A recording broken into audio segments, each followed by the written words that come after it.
Hello friends, welcome to the YouTube channel HVAC tech guide. आज का इस video में हम लोग देखने वाला है ये जो कैरियर 30GX चिल्लर है, इसका जो रेफ्रिजरेंट सर्किट में और मैकेनिकल साइड में बहुत सारा सेफ्टी डिवाइस और सॉलिड वाल्व्स लगा हुआ है। इसका बारे में मैं आज एक्सप्लेन करने वाला है, कैसे काम करता है, उसका फंक्शन क्या है। आज इस वीडियो में पूरा इसका बारे में एक्सप्लेन करने वाला है। अगर आप ये चिल्लर पे नया है, पहली बार देखेगा, अगर नया टेक्नीशियन है तो चिल्लर फील्ड में, तो इसका बारे में शायद नहीं मालूम रहेगा, तो उन लोगों के लिए ये जो वीडियो है यूज़फुल हो जाएगा। अगर इसका बारे में नहीं मालूम है आपको, ये चिल्लर का बारे में, ये वीडियो एंड तक देखिए, आपको ज़रूर यूज़फुल हो जाएगा। ये जो चिल्लर का मॉडल नंबर है, ये कैरियर 30GX 152 है। 152 ये 0277 NWE है, ये जो चिल्लर का मॉडल नंबर। और ये जो चिल्लर में दो कंप्रेसर है, लेफ़्ट साइड में सर्किट B है और राइट साइड में सर्किट A है। ये जो कंप्रेसर है सर्किट B है और इसका राइट साइड में सर्किट A है, और इसमें फ्लडेड इवापोरेटर लगा हुआ है। और इसमें जो कंप्रेसर का मॉडल नंबर है 06NA2300, ये कैरलाइल का स्क्रू कंप्रेसर है। सबसे पहले हम इसका जो कंप्रेसर में सोलिनोइड वाल्व्स इंस्टॉल किया है उसका बारे में देखते हैं। ये जो कंप्रेसर में जो पीछे साइड में आप कंडेंसर का जो कोयल है, इसका बाजू में आप देख सकते हैं, इधर दो सोलिनोइड वाल्व इंस्टॉल किया है। ये कंप्रेसर का जो लोडिंग अनलोडिंग सोलिनोइड वाल्व्स है, ये दो सोलिनोइड वाल्व्स है। इसका जो कोयल सप्लाई है 24 वोल्ट AC में चलता है। ये कंप्रेसर का लोडिंग अनलोडिंग करने के लिए ये जो दोनों सोलिनोइड वाल्व इंस्टॉल किया है। ये जो दोनों सोलिनोइड वाल्व्स है, ये दोनों लोडिंग भी करता है और अनलोडिंग भी करता है। ये जो सोलिनोइड वाल्व है, ये एनर्जाइज है तो कंप्रेसर लोड में जाएगा, मतलब इसका जो कोयल में पावर देगा तो ये कंप्रेसर लोड हो जाएगा, और इसका जो कोयल में पावर डिस्कनेक्ट करेगा ये अनलोड में जाएगा। तो इसी तरह इसका जो फंक्शन होता है। तो जैसे ये कंप्रेसर चालू हो जाएगा उसी टाइम में ये दोनों बंद रहेगा, सोलिनोइड वाल्व बंद रहेगा, मतलब उसका जो कंप्रेसर का जो लोड में नहीं रहेगा, अनलोड में चलेगा कंप्रेसर। जैसा अगर आपका जो लिविंग वाटर टेम्परेचर है वो सेट पॉइंट का करीब है तो भी ये लोड में नहीं जाएगा। और इसका जो कंप्रेसर का डिस्चार्ज सुपर हीट भी 8 डिग्री का 8.5 डिग्री का नीचे है तो वो लोड में नहीं जाएगा। तो ये कभी लोड में जाता है अगर आपका जो कंप्रेसर का डिस्चार्ज सुपर हीट 8.5 को ऊपर है और chilled water temperature living water temperature set point से थोड़ा ज़्यादा डिफरेंस है, तो ही ये दोनों सोलिनोइड वाल्व लोड में जाएगा। पहले ये जो नंबर 1 लोड में जाएगा, ये जो सोलिनोइड वाल्व मार्क किया है नंबर 1, सबसे पहले ये लोड में जाएगा। फिर भी टेम्परेचर रीच नहीं होएगा, टेम्परेचर अच्छी भी नहीं होएगा, ये दूसरा जो सोलिनोइड वाल्व है वो लोड में जाएगा। एक बार जो लिविंग वाटर टेम्परेचर है वो सेट पॉइंट से नीचे जाएगा तो सबसे पहले नंबर 2 सोलिनोइड वाल्व ये अनलोड हो जाएगा। फिर उसका बाद में सोलिनोइड वाल्व नंबर 1 अनलोड हो जाएगा। फिर सबसे लास्ट में कंप्रेसर बंद हो जाएगा, कट ऑफ हो जाएगा। इसी तरह से इसका जो कंप्रेसर का जो लोडिंग अनलोडिंग सिस्टम काम करता है। और कंप्रेसर के ऊपर ये कॉपर पाइप आप देख सकते हैं, एक कंप्रेसर में ऑयल सप्लाई करने के लिए, कंप्रेसर का जो बेयरिंग है उसमें ऑयल सप्लाई करने के लिए, बेयरिंग और स्क्रू में ऑयल सप्लाई करने के लिए ये जो दिखता है ऑयल सेपरेटर है, जो ब्लैक कलर टैंक दिखता है ऑयल सेपरेटर है। ऑयल सेपरेटर का नीचे से ये जो लाइन कंप्रेसर में ऑयल फिल्टर में कनेक्ट किया है, ये जो दिखता है ऑयल फिल्टर है। खोलेगा तो ऑयल फिल्टर नज़र आएगा। ऑयल फिल्टर करके फिर ये जो सोलिनोइड वाल्व है इसमें ऑयल सप्लाई करता है। कंप्रेसर चालू होने के सबसे पहले ये जो सोलिनोइड वाल्व और ऑयल सेपरेटर के पास एक ऑयल पंप है, ऑयल एक्सटर्नल ऑयल पंप है, ये चालू होता है। उसका बाद में फिर लुब्रिकेशन करने के बाद में फिर कंप्रेसर चालू हो जाएगा। तो ये जो ऑयल सोलिनोइड वाल्व इसलिए इंस्टॉल किया है, जैसे कंप्रेसर ऑफ रहने के टाइम में ऑयल सेपरेटर से जो ऑयल है वो कंप्रेसर का अंदर जाने नहीं देगा, इसके लिए वो सोलिनोइड वाल्व इंस्टॉल किया है। और ये जो सोलिनोइड वाल्व है इसका बाजू में इसका आउटलेट में एक ट्रांसड्यूसर इंस्टॉल किया है। अब जैसे देख सकते हैं ये जो इंस्टॉल किया है ट्रांसड्यूसर, ऑयल प्रेशर ट्रांसड्यूसर है। ये जो ट्रांसड्यूसर इंस्टॉल किया है कंप्रेसर में प्रॉपर लुब्रिकेशन आता है नहीं आता है ऑब्जर्व करने के लिए ये जो ट्रांसड्यूसर इंस्टॉल किया है। किसी भी वजह से जो डिस्चार्ज प्रेशर और ऑयल प्रेशर के बीच में 30 psi का ऊपर जो डिफरेंशियल आता है तो ये कंप्रेसर को बंद कराएगा। ऑयल डिफरेंशियल प्रेशर ज़्यादा होने के लिए एक मेन रीज़न है कंप्रेसर में नहीं तो एक्सटर्नल ऑयल फिल्टर ब्लॉक होने में ये जो ऑयल प्रेशर डिफरेंशियल है ये ज़्यादा हो जाएगा। ये जो दिखता है एक कंप्रेसर का इंटरनल ऑयल फ़िल्टर है और भी एक फ़िल्टर आता है वो मैं आपको दिखाएगा। ये जो ऑयल फ़िल्टर ब्लॉक होने में भी कंप्रेसर हाई ऑयल डिफरेंशियल में ट्रिप होता है और भी बहुत रीज़न है वो हम लोग इसके लिए एक अलग वीडियो बनाएगा हम लोग। इसका बाद में कंप्रेसर को ऊपर एक हाई प्रेशर मैकेनिकल स्विच है। ये आप देख सकते हैं जो ब्लू कलर है दिखता है ये कंप्रेसर का जो हाई प्रेशर स्विच का रीसेट बटन है। अगर ट्रिप होएगा तो एक बार ट्रिप हो जाएगा ये प्रेस करेगा तो ये हाई प्रेशर स्विच रीसेट हो जाएगा। मैकेनिकल हाई प्रेशर स्विच का काम यही होता है चिल्लर में।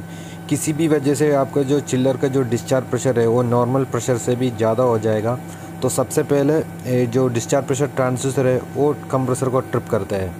जो माइक्रो प्रोसेसर बोर्ड में सेट किया रहेगा ये जो PSI इतना PSI सेट किया जाएगा उसको ऊपर जाएगा ये कंप्रेसर ट्रिप करना चाहिए। तो कभी क्या होता है डिस्चार्ज प्रेशर ट्रांसड्यूसर ख़राब होता है तो प्रेशर कम दिखाता है। नॉर्मल प्रेशर रहेगा 250 PSI तो दिखाता रहेगा ट्रांसड्यूसर में 150 PSI।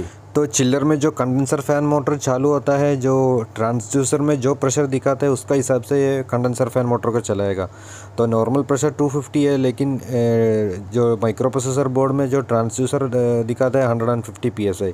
उसी टाइम में कंडेंसर फ़ैन मोटर को माइक्रो प्रोसेसर बोर्ड चालू नहीं करेगा तो क्या होता है जो चिल्लर का जो हाई प्रेशर है वो बढ़ते जाएगा। ओके तो उसी टाइम में ये जो हाई प्रेशर स्विच है ये कंप्रेसर को कट ऑफ करेगा। इसलिए डबल सेफ्टी के लिए जो हाई प्रेशर स्विच लगा रहता है। किसी चिल्लर पे 2 हाई प्रेशर स्विच भी लगाता है ये जो चिल्लर में एक ही लगा रहता है।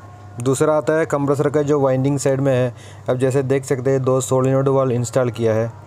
ये जो लाइन आता है इसमें जो रेफ्रिजरेंट लाइन आता है डायरेक्ट लिक्विड लाइन से लिक्विड आता है इसमें।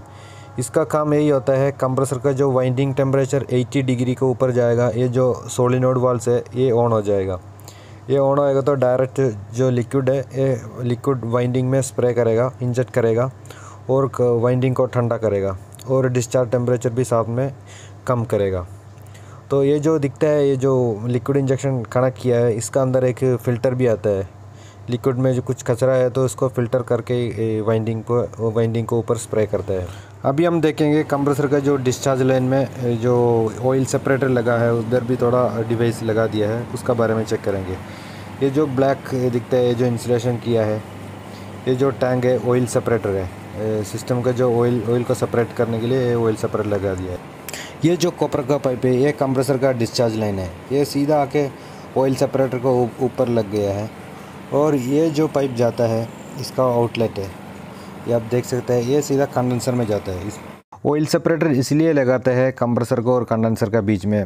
स्क्रू कंप्रेसर में जो रेफ्रिजरेंट डिस्चार्ज होकर आता है उसका साथ में रेफ्रिजरेंट का साथ में बहुत सारा ऑयल भी आता है तो वो ऑयल कंडेंसर में नहीं तो इवापोरेटर में जाएगा सिस्टम का कूलिंग का एफिशिएंसी को और अफेक्ट करेगा। और फ्लडेड इवापोरेटर जहाँ पे यूज़ करते हैं उधर इवापोरेटर में ऑयल जाएगा रिटर्न कंप्रेसर में आने के लिए भी मुश्किल है। तो इसलिए ये जो ऑयल सेपरेटर लगाते हैं तो डिस्चार्ज करके जो भी रेफ्रिजरेंट जाता है सबसे पहले ऑयल सेपरेटर में आ जाएगा फिर उधर से ऑयल को सेपरेट करेगा। ऑयल उसका जो ऑयल सेपरेटर का नीचे जाएगा और वेपर रेफ्रिजरेंट जाएगा कंडेंसर में। तो 100% जिसको जो रेफ्रिजरेंट है वो रेफ्रिजरेंट से ऑयल सेपरेट नहीं करता है थोड़ा बहुत ऑयल कंडेंसर में जाएगा ही है। तो यही होता है ऑयल सेपरेटर का काम। और उसका बाद में ऑयल सेपरेटर को ऊपर ये देख सकते हैं आप ये डिस्चार्ज प्रेशर ट्रांसड्यूसर है सिस्टम का जो डिस्चार्ज प्रेशर मॉनिटर करने के लिए। और उसका नीचे ये देख सकते हैं ये ऑयल लेवल सेंसर है। ऑयल सेपरेटर में जो ऑयल लेवल मॉनिटरिंग करने के लिए ऑयल लेवल सेंसर है। इनकेस सिस्टम में कुछ ऑयल कम हो जाएगा ये चिल्लर को बंद कराएगा ट्रिप कराएगा। ये ऑयल लेवल सेंसर को चेक करने के लिए इसका जो कनेक्टर खोल के इसमें आप क्लामीटर लगा के चेक करेगा तो अगर ऑयल है तो इसमें कंटिन्यूटी बताएगा, अगर ऑयल लेवल कम है तो ये ओपन दिखाएगा। तो इसी तरह से इसको ऑयल लेवल सेंसर भी चेक कर सकते हैं। इसका बाद में और एक ऑयल पंप लगाया है ऑयल सेपरेटर के बाजू में। ये देख सकते हैं, ये ऑयल पंप है। प्री लुब्रिकेशन, कंप्रेसर चालू होने के पहले कंप्रेसर का बेयरिंग को और स्क्रू में लुब्रिकेशन करने के लिए ये जो ऑयल पंप लगाया है। ये 110 वोल्टेज में ये जो ऑयल पंप चलता है। ये कंप्रेसर चालू होने का पहले ये जो ऑयल पंप, और पहले आपको दिखाया एक ऑयल सोलेनोइड वाल्व कंप्रेसर में, ये दोनों साथ में चालू होता है। फिर कंप्रेसर चालू होने के बाद में थोड़ा देर के बाद में ये जो ऑयल पंप बंद होएगा, ऑयल सोलेनोइड वाल्व चालू ही रहेगा, सिर्फ ये ऑयल पंप बंद होता है।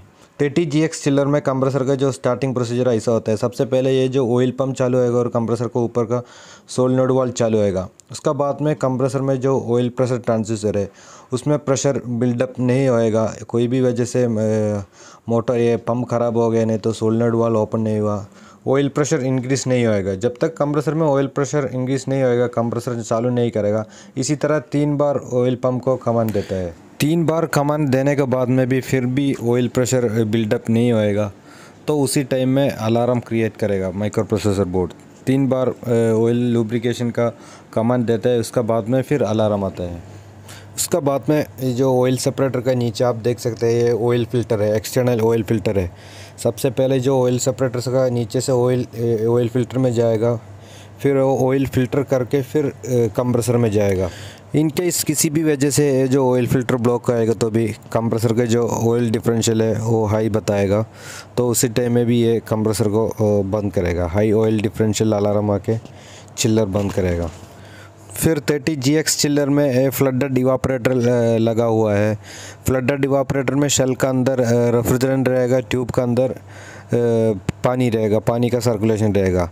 ये जो जैसे देख सकते हैं नीचे, आप देख सकते हैं ये जो नीचे दिया है लिक्विड लाइन है, नीचे से लिक्विड शेल का अंदर एंटर होता है, ऊपर से ये देख सकते हैं ऊपर ये कंप्रेसर का सक्शन लाइन है, ये ऊपर जो दिखता है ये फ्लडेड इवापोरेटर का ट्यूब साइड है। ये जो ट्यूब्स दिखता है इसका अंदर से चिल्ड वाटर सर्कुलेशन होता है।